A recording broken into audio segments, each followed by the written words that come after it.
प्रणाम। हमार नाम है जूली। रवा देख रहल बानी आपन भाषा भोजपुरी में खबर दिखावे और वो खबर के अंदर के खबर बुझावे वाला पहला बुलेटिन जेकर नाम है खबर के बूझी।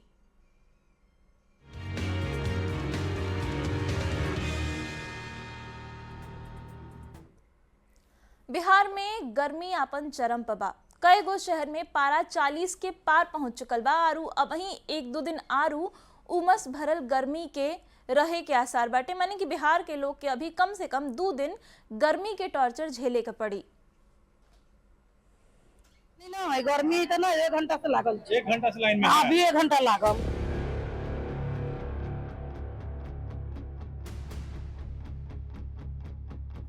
हाथ में पंखा लेके गर्मी भगावे की कोशिश कर रहल ई है मुजफ्फरपुर के रेखा देवी।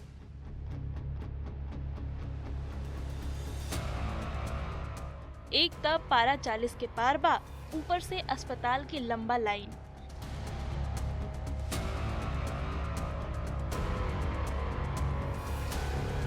ई खाली एगो रेखा देवी के परेशानी नहीं खे।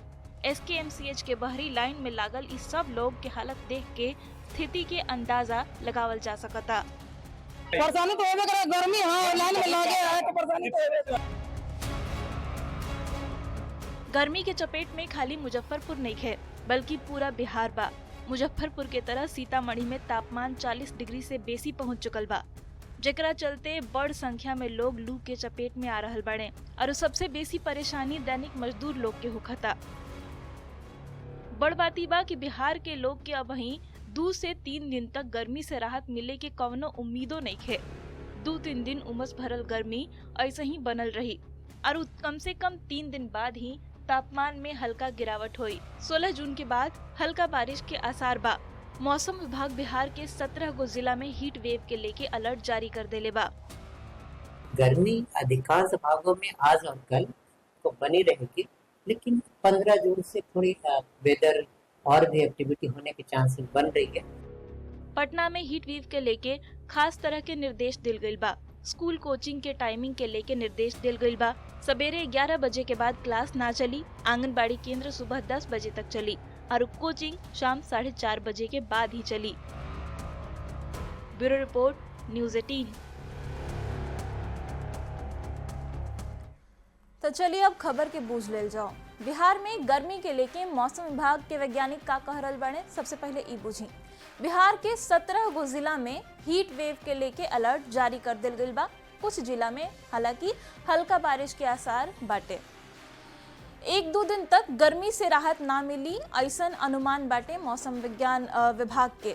उमस वाला गर्मी 2 दिन तक पड़त रही। अब लोगों मन में सवाल उठत हुई कि आखिर इतना गर्मी और इतना उमस काहे बाटे। तो बता दी कि तापमान सामान्य से 1 से 2 डिग्री सेल्सियस ज्यादा बाटे। आर्द्रता माने कि ह्यूमिडिटी 50 से 60% के आसपास बा। हवा में बेसी नमी के कारण पसीना सूखत नहीं है, यही से गर्मी बेसी लागता। अब सवाल होई कि मानसून खातिर आरू कितना इंतजार करे के पड़ी, कब बुनी पड़ी ताकि गर्मी से राहत मिले। तो बता दी कि 2 से 3 दिन तक आरू इंतजार करे के पड़ी मानसून खातिर। अब देखिए कि इतना गर्मी बा तो ए में सेहत के ध्यान रखल बहुते जरूरी हो जाला, काहे कि गर्मी में लोग खूब बीमार पड़ेले, लू लागेला। तो सवाल बा कि आखिर गर्मी से बचे खातिर का कइल जाओ। तो गर्मी से बचे खातिर खूब पानी पी जितना हो सके। दोपहरिया में घर से बाहरी मत निकली, दोपहरिया में घर से बाहरी निकले से बाची। अगर मान ली कि ऐसा कौनो काम आ गई कि बहरी जाही के पड़ी, बहरी गईला बिना काम ना बनी, तो अपन माथा पर कुछ रख ली ताकि कपार ठंडा रहे और माथा तोप के बहरे निकली। तो ई पूरा गर्मी से बाचे के तरीका बाटे। एकरा साथ ही अब अगला खबर पर बढ़ल जाओ। 12 तारीख के गुजरात के अहमदाबाद में टेक ऑफ के तुरंत बाद एयर इंडिया के ड्रीम लाइनर विमान A1 171 क्रैश हो गई। ओ गरी विमान में 242 गो लोग सवार रहन, जेकरा में से 241 लोग के जान चल गई। तो एगो यात्री अपन जान बचाए में कामयाब रहले। विमान एगो बिल्डिंग पर गिरल रहे जवन BJ मेडिकल कॉलेज के हॉस्टल रहे। ओहू में कई लोग के जान जाए के खबर बाटे।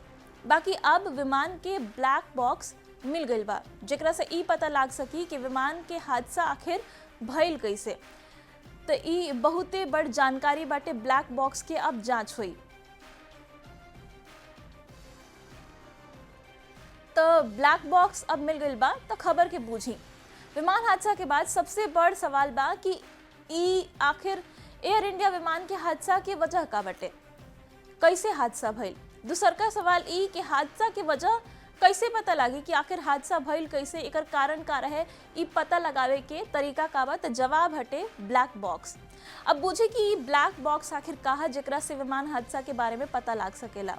ब्लैक बॉक्स एगो खास तरीका के डिवाइस होखेला, मशीन होखेला। एकर रंग चमकीला नारंगी रंग के होखेला, काहे कि नारंगी रंग बहुते दूर से लौकेला, ओकरा के खोजे में आसानी होखेला, यही से नारंगी रंग के ब्लैक बॉक्स बनावल जाला। ई बॉक्स प्लेन के अंदर लागल रहेला। फ्लाइट से जुड़ल हर जानकारी ई ब्लैक बॉक्स में रिकॉर्ड होत रहेला। कमर्शियल विमान में दूगो तरीका के रिकॉर्डर रहेला। पहिलका होला फ्लाइट डेटा रिकॉर्डर, मतलब कि FDR, और दूसरका के नाम है cockpit voice recorder, CVR। Black box एगो मजबूत केसिंग में बंद रहेला जेकरा के आसानी से खोलल नहीं जा सकत। विस्फोट, आग, पानी के दबाव के सामना ई ब्लैक बॉक्स कर सकता। एकरा के इतना मजबूत यही से बनावल जाला ताकि जल्दी नष्ट ना हो सके, डिस्ट्रॉय ना हो सके। एकरा में रिकॉर्ड डेटा सुरक्षित रहेला, काहे कि ई जल्दी नष्ट नहीं हो सकत। अब कॉकपिट वॉइस रिकॉर्डर के बूझी। कॉकपिट के आवाज के ई जौन डिवाइस बटे वो रिकॉर्ड करेला। ई कॉकपिट आरू ATC के बीच के बात के भी रिकॉर्ड करेला। तो एकरा से अब पता चली कि आखिर ई विमान हादसा भइल कैसे रहे। ई ब्लैक बॉक्स मिल गइल बा और एकर अब जांच चल रहल बा। बढ़ल जाओ अगला खबर की ओर और अब बात कल जाए वीडियो वॉर के। चुनावी साल में वीडियो के जरिए वार पलटवार जारी बाटे। बीजेपी लगातार वीडियो के जरिए RJD पर जंगल राज के निशाना साध रहल बिया। रिपोर्ट देखी। इस साल के विधानसभा चुनाव सोशल मीडिया से लड़ल जात बा। राजनीतिक पार्टी वीडियो डाल के एक दूसरा पे निशाना साधत बाड़न सन। अब की बार वीडियो बीजेपी जारी कैले बिया और निशाना पे RJD रहल। बीजेपी अपन वीडियो में लालू राबड़ी शासनकाल में जंगल राज के नाम लेहलस। सरकार सब एक जैसी ही होती है। 20 साल पहले वाली कौन सी बुरी थी? क्या बोले? हाँ? कौन सी बुरी थी? अरे वो सरकार ने बेकार था सब कुछ। अपनी बिटिया को डॉक्टरी करवाए और बिहार के बच्चों के लिए चरवाहा स्कूल खुलवाए। घोटाला करके जेल गए तो अपने बीबी को CM बना दी और बिहार के महिलाओं सबके शिक्षा और सुरक्षा पर धूल झोंक।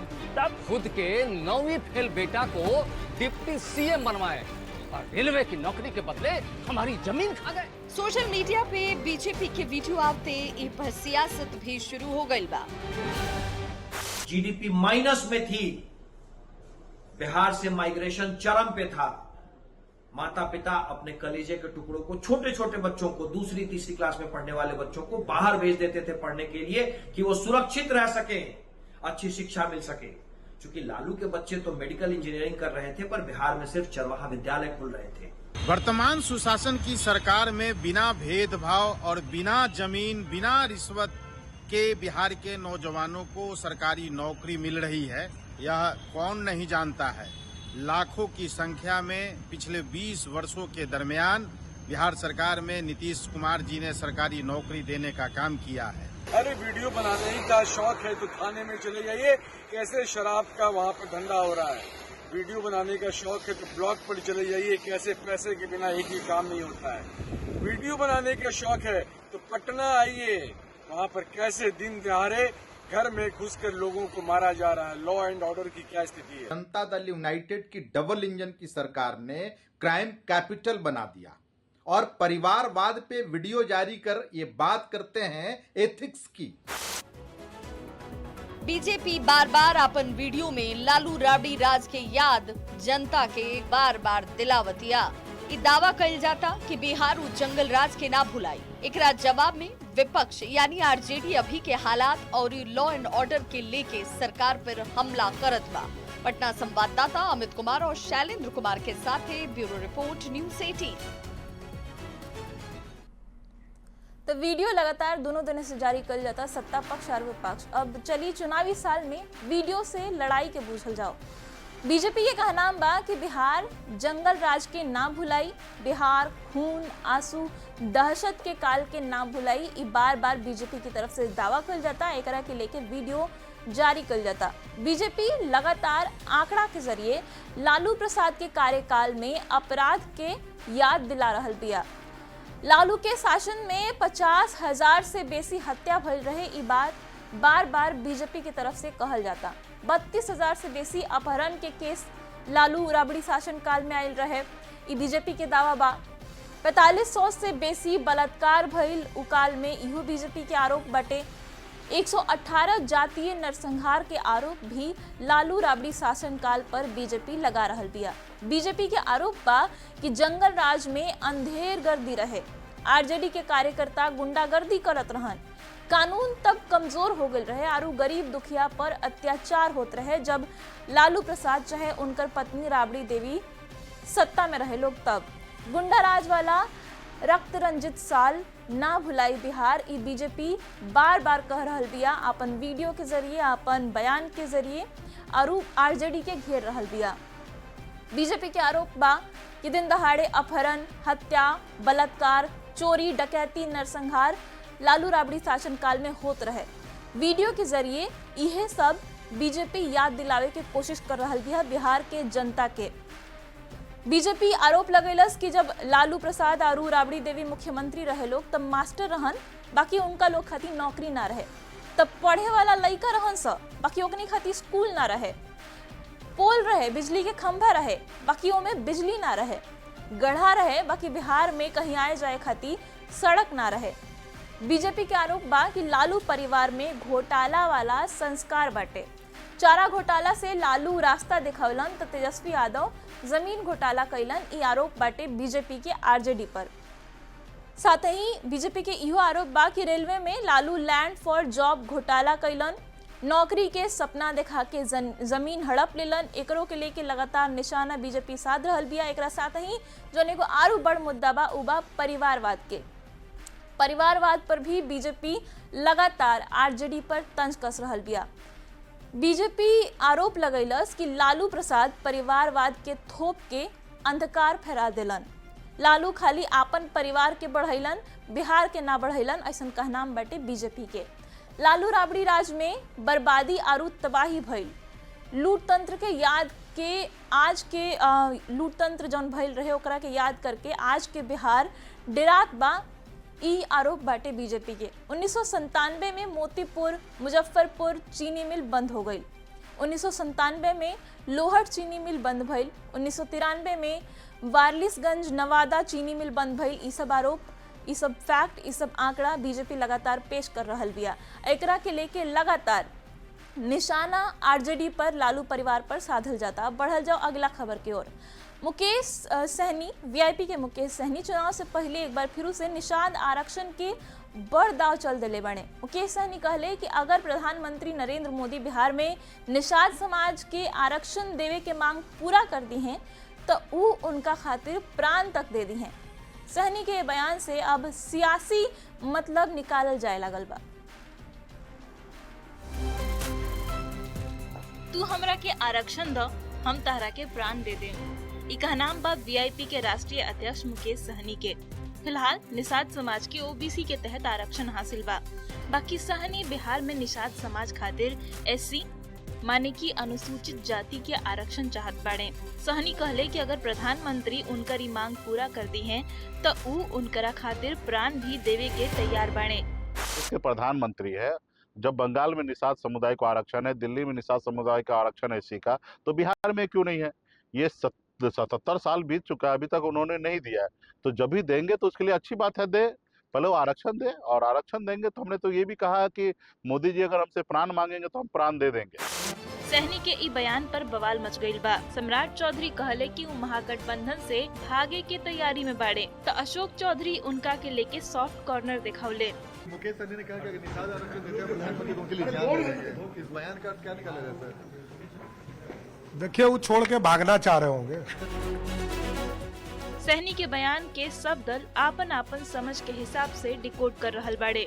ऐसे मुकेश सहनी के मानल ई बा कि सहनी के ओबीसी ना बल्कि एससी के तहत आरक्षण के लाभ मिले के चाहिए। न्यूज 18 खातिर संवाददाता राकेश रंजन के साथे पटना से आनंद अमृत राज की रिपोर्ट। तो सहनी के बयान पर लगातार सियासत हो रहल बा। अब खबर के बूझ लेल जाओ। निषाद माने की मल्लाह समाज पारंपरिक तौर पर नदी के किनारे रहे वाला समाज कहल जाला। पारंपरिक रूप से नाव चलावे के काम निषाद समाज के पेशा रहल बटे। इस समाज में 20 गो उपजाति बाटल बाटे। बिहार में निषाद जाति के आबादी की अगर बात करी जा तो आबादी बाटे 34,10,093 गो, माने करीब 2.6% के आसपास बिहार के आबादी के हिस्सा निषाद समाज बा। मुकेश सहनी वही समाज से आवेले। मुकेश सहनी के आरक्षण पर प्राण वाला दाव के अब बूझी। मुकेश सहनी खुद के सन्नफ मल्लाह कहलन। निषाद जाति के सबसे बड़ नेता होखे के उ मैसेज देले ई बयान देके। मुकेश सहनी कहले कि अगर प्रधानमंत्री नरेंद्र मोदी आरक्षण दी हैं तो उ प्रधानमंत्री खातिर अपन प्राण तक दे दी हैं। तब ऐसे सवाल उठता कि का बिहार में निषाद समाज के आरक्षण नहीं मिलल। निषाद समाज बता दी ही कि ओबीसी के हिस्सा हटे और ओबीसी के तहत निषाद समाज के आरक्षण मिलेला। तो अब सवाल ही बा कि जब आरक्षण मिलते बा तब मुकेश आखिर कौना आरक्षण की बात कर रहल बने, कौना आरक्षण के मांग कर रहल बने मुकेश सहनी।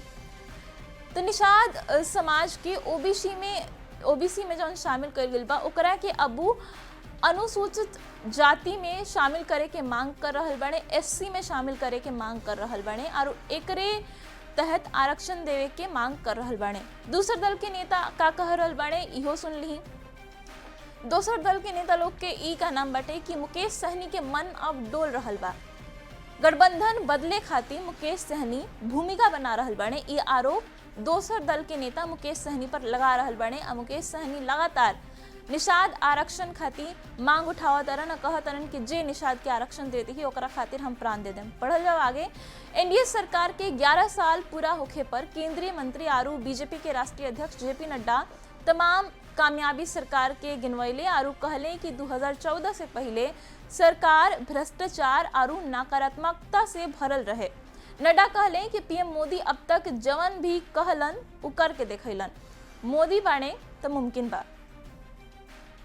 मैं नरेंद्र दामोदर दास मोदी ईश्वर की शपथ लेता हूं कि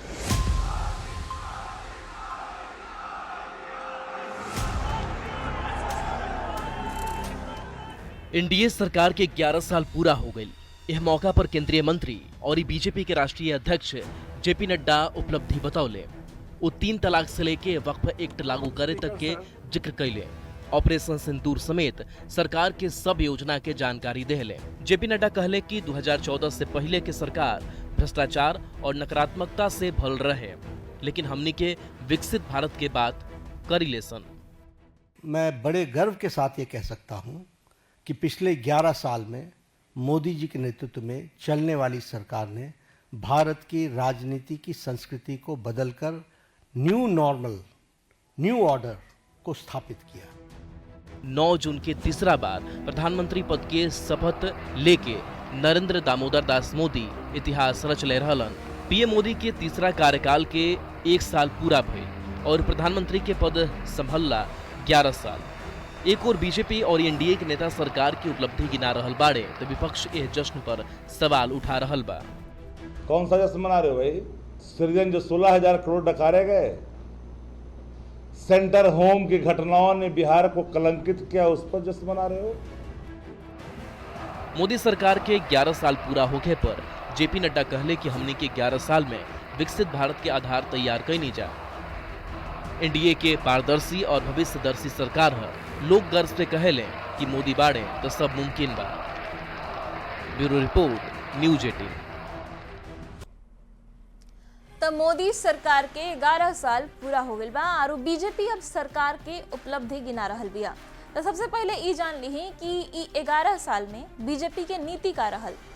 तो बीजेपी के नीति रहे परफॉर्म, रिफॉर्म आरू ट्रांसफॉर्म।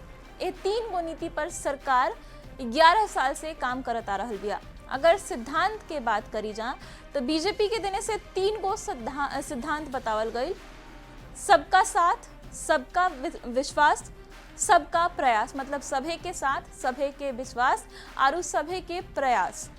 मोदी सरकार के 11 साल में लेल गई बड़ फैसला का रहे अब इहो बूझ नहीं।